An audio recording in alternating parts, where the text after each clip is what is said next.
Hello everyone, welcome back to my channel. আজকের এই সুন্দর ব্লাউজের এই যে সুন্দর কিউট যে হাতাটা আছে না কোঁচ দেওয়া, তো এটা পুরোটা দেখাবো। এর প্রপার নিয়মটা যদি আপনারা জানেন না, খুব সুন্দর ফিনিশিং এর সাথে হাতাতে কিন্তু বসবে।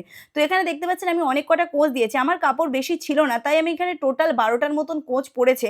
তো মেজারমেন্টে কিভাবে নিয়েছি দেখুন, এটা হচ্ছে কাপড়ের মিডিল, আর মিডিল থেকে দু সাইডে 1 ইঞ্চি বরাবর গ্যাপ দিয়ে প্রথমে দাগ দিয়ে নেব। দাগ দেওয়ার খুব আর্জেন্ট কিছু নয়, আপনি চাইলে আন্দাজেও করতে পারেন। এইরকম দাগ দিয়ে নেবেন, আর দাগের ওপর থেকে এইভাবে ছোট ছোট করে কোঁচ দিয়ে দেবেন। মোটামুটি হাফ ইঞ্চি বরাবর যেন চওড়া চওড়া কোঁচ পড়ে। অতিরিক্ত সরু হলে কিন্তু আবার ভালো লাগবে না। আর মিডিল থেকে আমি কোঁচ দেওয়াটা শুরু করছি। তো প্রথমে মিডিল থেকে আমি এক সাইডের কোঁচ দিচ্ছি, আর কোঁচের মুখগুলো দেখুন আমার অপোজিটে রাখছি। এখানে কিন্তু কোঁচের মুখ যেদিকেই করুন না কেন একদিকেই রাখবেন। প্রথমে আমার অপোজিটে রেখেছি, এবারে ওখান থেকে আমি ঘুরিয়ে নিয়ে আসছি সেলাইটা। অপর যে মিডিল সাইড থেকে অপর দিকের যে কোঁচ আছে সেটা কখনোই মুখোমুখি রাখবেন না, একই লেভেল বরাবর যেন পুরো কোঁচ থাকে। আপনি যে কটা খুশি কোঁচ দিতে পারেন। আমার টোটাল এখানে 12টার মতন কোঁচ পড়েছে, কাপড় কম বলে। যদি আমার অনেক কাপড় থাকতো তাহলে কোঁচ অনেক বেশি পড়তো, দেখতেও কিন্তু অনেক বেশি সুন্দর লাগতো, পুরো হাতাতে কোঁচ থাকতো। আর এই যে নিচের যে কোঁচটা দিতে হবে, একদম ওপরের কোঁচ যা দিয়েছেন হুবহু সেম টু সেম ভাবে কিন্তু নিচের কোঁচটাও যেন থাকে। যে সাথে সাথে নিচের কোঁচটাকে ভালো করে ধরে নিতে হবে, আর ধরে এখানে কোঁচগুলোকে দিয়ে দিতে হবে। তারপরে এর উপর থেকে কিন্তু অবশ্যই আয়রনও করে নিতে হবে। আর আয়রন করলে ফিনিশিং কিন্তু অনেক সুন্দর আসবে। পরেও আয়রন করা যায়, কিন্তু কাজ হয়ে গেলেই আয়রন করলে বেশি ফিনিশিং আসবে। আর আপনাদের জন্য কিন্তু একটা গুড নিউজ আছে, আমাদের নতুন কিন্তু অনলাইন ব্যাচ শুরু হচ্ছে, যেটা কিন্তু শুধুমাত্র ব্লাউজের উপর দিয়ে থাকছে। মার্চ মাসের 20 তারিখ দিয়ে শুরু হচ্ছে। এখানে 6 রকম টাইপের blouse, silicon pad, paper pasting, পুড আর্মোরের চার্ট, বডি মেজারমেন্ট, মানে এ টু জেড ডিজাইন থেকে শুরু করে স্লিভলেস, ব্যাকলেস সবকিছুই কিন্তু ক্লাসে থাকবে। তাহলে অপেক্ষা না করে তাড়াতাড়ি এই নাম্বারে ফোন করে নিজেদের নামটা লিখিয়ে দিন, কারণ সিট কিন্তু বেশি নেই। এবারে মিস করলে অনেক কিছু মিস করবেন, কারণ সামনে কিন্তু পুজো আছে। আর পুরো সূত্রের সাহায্যে শেখানো হবে, সূত্রও পেয়ে যাবেন, রেকর্ডিং ক্লাসও পাবেন। তাহলে অপেক্ষা কিসের? সিট কিন্তু আমাদের বেশি থাকে না। তাড়াতাড়ি এই নাম্বারে ফোন করে নিজের নামটা লিখিয়ে দিন।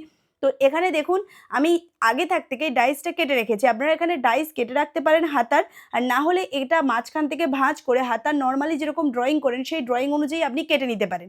তো এখানে অবশ্যই তালপাটও কাটিং করতে হবে, তো আমি এখানে তালপাটটাও কাটিং করে নিচ্ছি।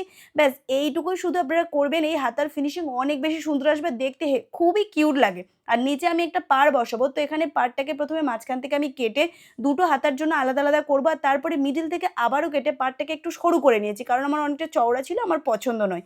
তো এবারে একটার সাথে একটা রাখবো, রেখে ওপর থেকে সেলাই করে দেবো। 2 সুত হাফ ইঞ্চি আপনি যতটা সেলাই মার্জিন রাখতে চান সেই অনুযায়ী সেলাইটা করে দিতে হবে। ব্যাস সম্পূর্ণ সেলাইটা হয়ে গেছে।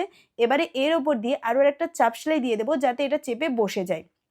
যেমনটা এখানে আমি করছি সেম টু সেম ভাবে আপনারা করে নেবেন। সম্পূর্ণ পার্ট রেডি হওয়ার পরে ভিতরে কিন্তু লাইলিনও বসাতে হবে। আর আবারও বলছি, আমি এটার কিন্তু যে কোঁচ দিলাম এটা কিন্তু ঘটির মতন মানে ফুলবে না। এই কোঁচটা কিন্তু প্লেন বসে থাকবে, আর দেখতে খুবই কিউট লাগবে। তো লাইলিন কাপড়টা নিয়েছি, লাইলিনের সোজা সাইডের সাথে আমাদের মেন কাপড়ের সোজা সাইড রেখে এখান থেকেও 2 সুত বা হাফ ইঞ্চি যে যতটা সেলাই মার্জিন দেবেন পুরোটা সেলাই করে নেব। নিয়ে এখান থেকে একটা চাপ সেলাই দেবো লাইলিনের ওপর দিয়ে। চাপ সেলাই দিয়ে পুরো লাইলিনের পার্টটাকে পিছনে নিয়ে যেতে হবে, নিয়ে আরও একটা করে সেলাই দিয়ে দেবো। দিলেই দেখবেন আমাদের প্রপার ফিনিশিং এর সাথে হাতাটা খুব সুন্দরভাবে রেডি হয়ে যাবে। একটা কোঁচ অনেকে ঘটি পছন্দ করে না, তাদের জন্য এইরকম কুচি দিয়ে আপনি হাতা তৈরি করে দেবেন। দেখতেও যেরকম সুন্দর লাগবে, পরার পরেও কিন্তু ফিনিশিংও অসাধারণ আসবে। সম্পূর্ণ সেলাই হয়ে যাওয়ার পরে এক্সট্রা লাইনিংগুলো কেটে নেব। তো সম্পূর্ণ রেডি হওয়ার পরে কেমন দেখাবে আমি পুরোটা দেখিয়ে দিচ্ছি। এটাই হচ্ছে পুরো ফাইনাল লুকটা। যদি ভালো লাগে লাইক করবেন, চ্যানেলকে সাবস্ক্রাইব করবেন। আর যারা অনলাইন ক্লাসটা করতে চাইছেন ঝটপট এই নাম্বারে ফোন করে নিজের নামটা কিন্তু লিখিয়ে দেবেন, কারণ সিট কিন্তু বেশি থাকে না। এবারে মিস করলে কিন্তু অনেক কিছু মিস করবেন। তো কেমন লাগছে ব্লাউজটা অবশ্যই কমেন্ট করে জানাবেন। কোন টপিক